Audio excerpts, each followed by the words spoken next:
বন্ধুরা, সাব্বির একাডেমি বাংলায় তোমাদের সকলকে স্বাগত জানিয়ে আজকের এই ভিডিওটি শুরু করছি। আজকের ভিডিওতে ক্লাস 11-এর দর্শনের তোমাদের যে মধুসূদন মণ্ডলের বইটি রয়েছে একাদশ শ্রেণীর, তার যে পাশ্চাত্য দর্শনের প্রথম অধ্যায় তোমাদের রয়েছে দর্শনের স্বরূপ এবং শাখাসমূহ, এই অধ্যায় থেকে আজকের যে অনুশীলনীগুলো রয়েছে তার সমাধান আজকের ভিডিওটি তোমরা পেয়ে যাবে। তোমরা ভালো করে প্র্যাকটিস করতে থাকো। এই অধ্যায় থেকে তোমাদের এমসিকিউ পড়বে মোট 6টি। তো দেখে নাও বন্ধুরা, তোমাদের প্রথম যে প্রশ্ন রয়েছে যে ফিলোজফি শব্দটি যে দুটি গ্রিক শব্দ থেকে উদ্ভূত হয়েছে সেটা হচ্ছে ফিলোজ এবং সোফিয়া। 2 দাগের প্রশ্ন, ফিলোজ শব্দটির অর্থ কী? উত্তর হচ্ছে অনুরাগ। সোফিয়া শব্দটির অর্থ কী? উত্তর হচ্ছে জ্ঞান। 4 দাগের প্রশ্ন তোমাদের রয়েছে, দেখে নাও ফিলোজফি শব্দটির আক্ষরিক অর্থ কী? জ্ঞানের প্রতি অনুরাগ। 5 দাগের প্রশ্ন, সর্বপ্রথম ফিলোজফার আখ্যা দেওয়া হয়েছিল কোন ব্যক্তিকে? উত্তর হচ্ছে পিথাগোরাস। 6 দাগের প্রশ্ন, দর্শন শব্দটির অর্থ হলো সত্য দর্শন। 7 দাগের প্রশ্ন, দর্শন শব্দটি কোন ইংরেজি শব্দের প্রতিশব্দ হিসেবে ব্যবহৃত হয়? ফিলোজফি। 8 দাগের প্রশ্ন, ফিলোজ এবং সোফিয়া শব্দ দুটি হচ্ছে গ্রিক শব্দ।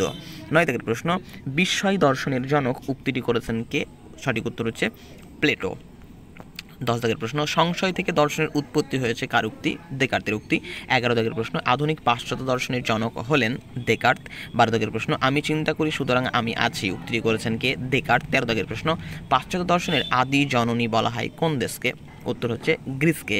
আচ্ছা, যদি প্রশ্ন করা হয় যে পাশ্চাত্য দর্শনের আদি জনককে, তাহলে তোমরা উত্তর করবে থেলস। আচ্ছা, 14 দাগের প্রশ্নতে রয়েছে যে দর্শন শাস্ত্রের আদি জনক বলা হয় কোন ব্যক্তিকে? উত্তর হচ্ছে থেলসকে। আর যদি বলে যে আধুনিক পাশ্চাত্য দর্শনের জনককে, তাহলে দেকার্ত হবে। 15 দাগের প্রশ্ন দেখো, উপযোগিতা বোধ থেকে দর্শনের উৎপত্তি হয়েছে, এটি কাদের মত? সঠিক উত্তর হচ্ছে প্রয়োগবাদীদের মত।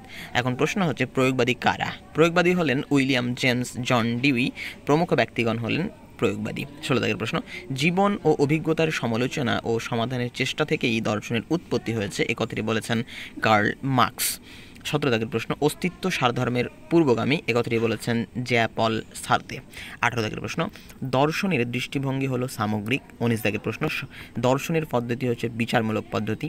20 দাগের প্রশ্ন, দর্শন হলো বিশ্ব সম্পর্কে সামগ্রিক সত্য অনুসন্ধান ও বস্তুর সার্বিক ব্যাখ্যা প্রদানের প্রচেষ্টা, এই কথাটি বলেছেন ওয়েবার।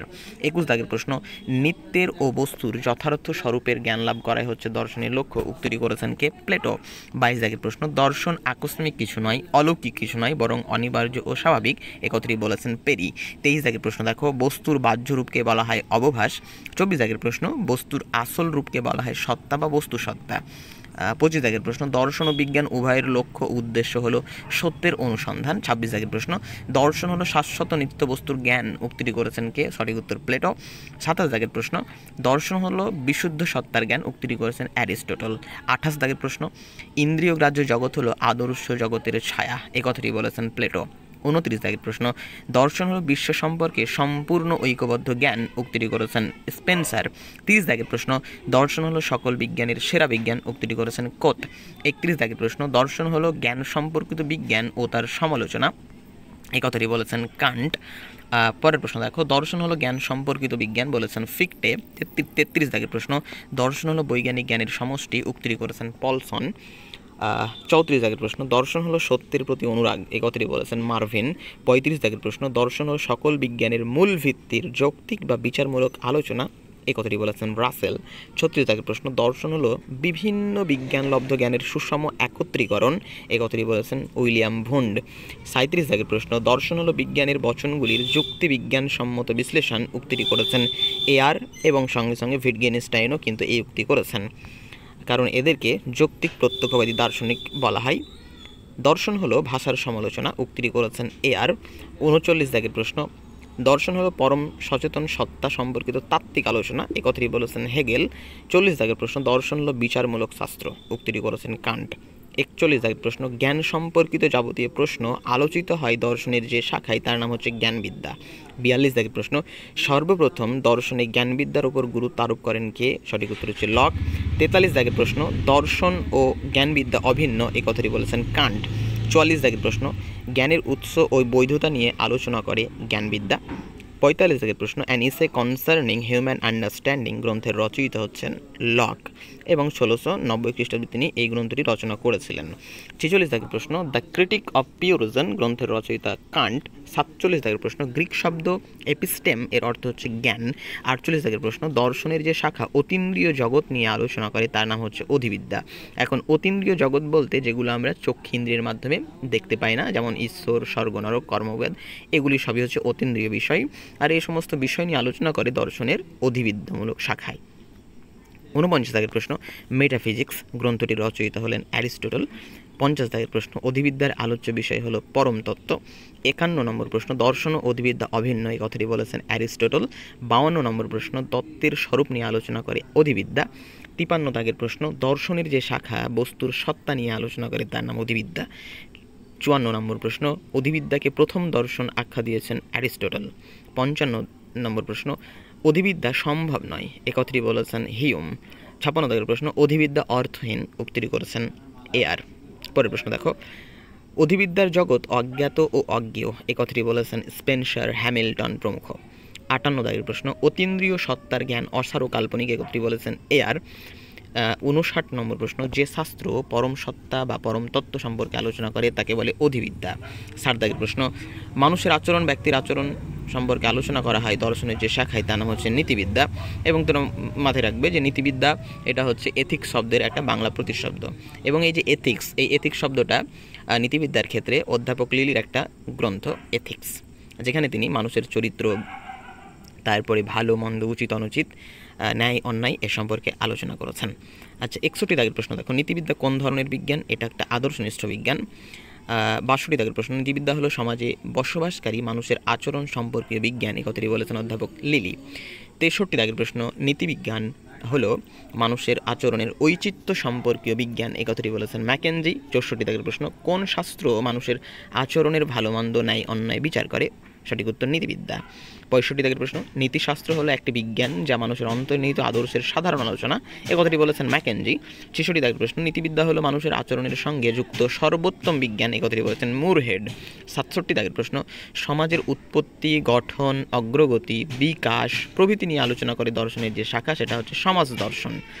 68 দাগের প্রশ্ন, সমাজ দর্শন হলো সমাজ বিজ্ঞান ও দর্শনের মিলনস্থল, এ কথাটি বলেছেন গিসবার্ট। 69 নম্বর প্রশ্ন, সমাজ কল্যাণের আদর্শ প্রণয়ন করে কে? সমাজ দর্শন। 70 দাগের প্রশ্ন, সমাজ দর্শন কোন শ্রেণীর বিজ্ঞান? এটা একটা আদর্শনিষ্ঠ বিজ্ঞান। 71 নম্বর প্রশ্ন, সমাজ হলো বিভিন্ন সামাজিক সম্পর্কের একটি জটিল জাল, এ কথাটি বলেছেন ম্যাকাইভার। 72 দাগের প্রশ্ন, সমাজ, পরিবার, অনুষ্ঠান, প্রতিষ্ঠান ইত্যাদি প্রত্যয়গুলির যে সঠিক অর্থ নিরূপণ করে সেটা হচ্ছে সমাজতত্ত্ব।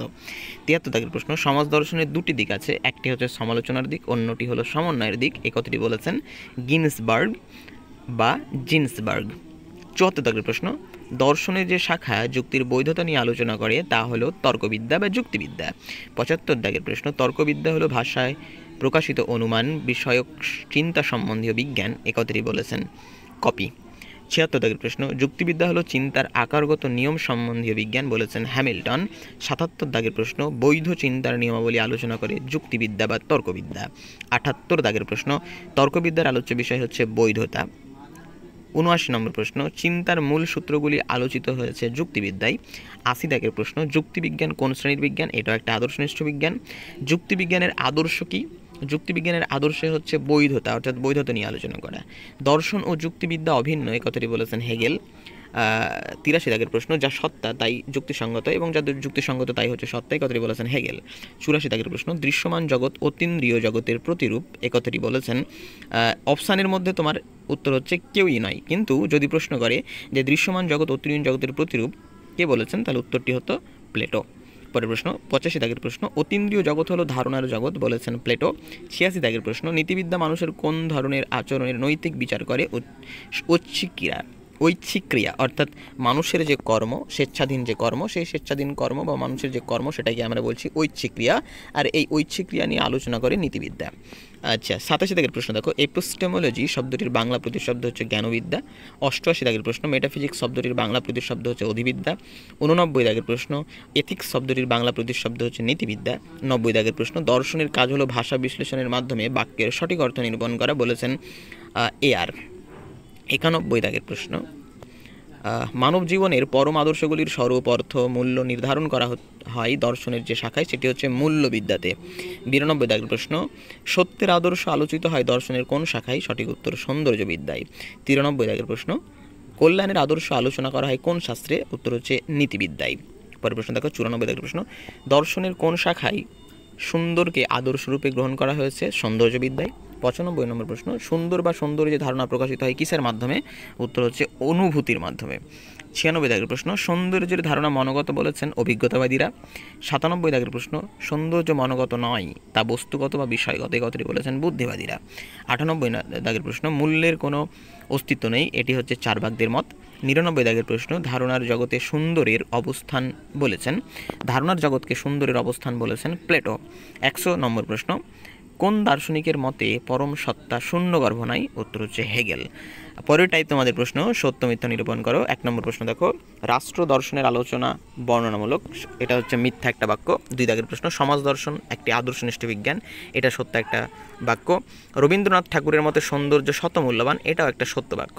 4 দাগের প্রশ্ন, তর্কবিদ্যা হলো মানুষের আচরণ সম্পর্কে বিজ্ঞান, তর্কবিদ্যা মানুষের আচরণ সম্পর্কীয় বিজ্ঞান নয়, এটা মিথ্যা একটা বাক্য। মানুষের আচরণ সম্বন্ধীয় বিজ্ঞান হচ্ছে নীতিবিজ্ঞান। পরের প্রশ্ন দেখো, শূন্যস্থান পূরণে দিয়েছে, পরমাণুকে জগতের মৌল উপাদান বলেছেন ডেমোক্রিটাস। 2 দাগের প্রশ্ন, ড্যাশ হলেন রিপাবলিক গ্রন্থের রচয়িতা? সঠিক উত্তর হচ্ছে প্লেটো। 3 দাগের প্রশ্ন, অর্থহীন রূপে অধিবিদ্যার বাক্যগুলিকে উল্লেখ করেছেন এর মতেই অধিবিদ্যা অর্থহীন বা অধিবিদ্যার বাক্যগুলি অর্থহীন। 4 দাগের প্রশ্ন, সত্তাকে বৌদ্ধিক এবং বৌদ্ধিককে সত্তারূপে গ্রহণ করেছেন কান্ট। পরের তোমাদের স্তম্ভমেলা প্রশ্ন দেখো, যে আদি পাশ্চাত্য দর্শনের জনক হচ্ছে থেলস, আধুনিক পাশ্চাত্য দর্শনের জনক হচ্ছে ডেকার্ত, ফিলোসফি শব্দটি প্রথম ব্যবহার করেছেন পিথাগোরাস, এবং দর্শন হলো বস্তু স্বরূপের জ্ঞান, এই কথাটি বলেছেন ব্রাডলে। অর্থাৎ তোমাদের সঠিক উত্তর হচ্ছে অপশান বি। আর পরের টাইপ প্রশ্ন দেখো, তোমাদের এখানে 4টি স্টেটমেন্ট দিয়েছে, দেখে নাও। চিন্তার বৈধতার নীতি আলোচিত হয়েছে তর্কবিদ্যা, এটা একটা সঠিক বাক্য।